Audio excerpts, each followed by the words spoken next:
Assalamualaikum warahmatullahi wabarakatuh. Saya Fikram Alfarici dari 11 CP akan menjelaskan kompetensi saya tentang sistem operasi. Sistem operasi ini adalah software inti yang pertama kali dijalankan saat komputer dinyalakan dan tetap berjalan hingga komputer dimatikan. Sistem operasi ini mengatur cara kerja komputer serta semua proses yang terjadi di dalamnya, termasuk manajemen memori, pengolahan data, komunikasi antar perangkat, dan keamanan sistem. Adapun fungsi-fungsi utama dari sistem operasi ada 6, yaitu manajemen proses, manajemen memori, manajemen perangkat, manajemen file, keamanan, dan user interface. Di manajemen proses itu untuk mengelola proses yang berjalan di sistem, termasuk pembuatan, penjadwalan, penghentian sistem, dan menyediakan mekanisme multitasking.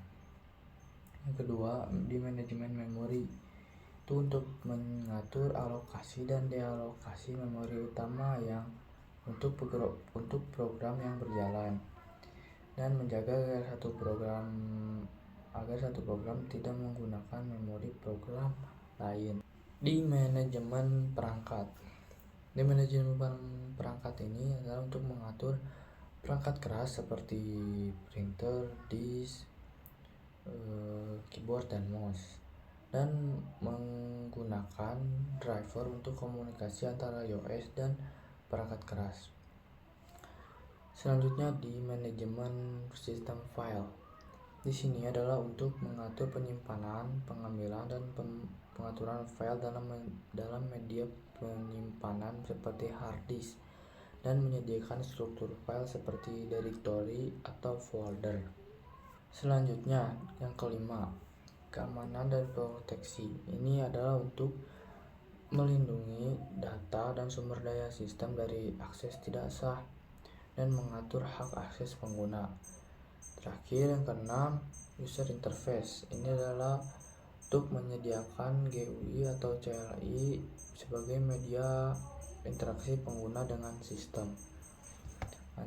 Selanjutnya ke jenis sistem operasi. Di sini ada yang pertama ada sistem operasi desktop yang contohnya Windows, macOS, Linux. Ini untuk sistem operasi desktop ini digunakan untuk pada di komputer pribadi atau laptop. Kedua ada sistem operasi mobile, contohnya Android dan iOS. Ini biasanya digunakan pada smartphone dan tablet. Yang ketiga, sistem operasi server, contohnya Windows Server, Ubuntu Server, dan CentOS. Ini digunakan untuk mengelola jaringan dan layanan berbasis server.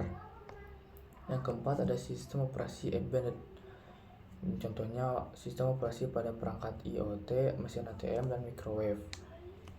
Ini digunakan khusus untuk perangkat dengan fungsi tertentu. Yang terakhir, sistem operasi real time, contohnya VxWorks dan RT Linux. Ini digunakan untuk aplikasi yang membutuhkan waktu respons sangat cepat seperti sistem kendali industri. Sekian penjelasan dari saya. Wassalamualaikum warahmatullahi wabarakatuh.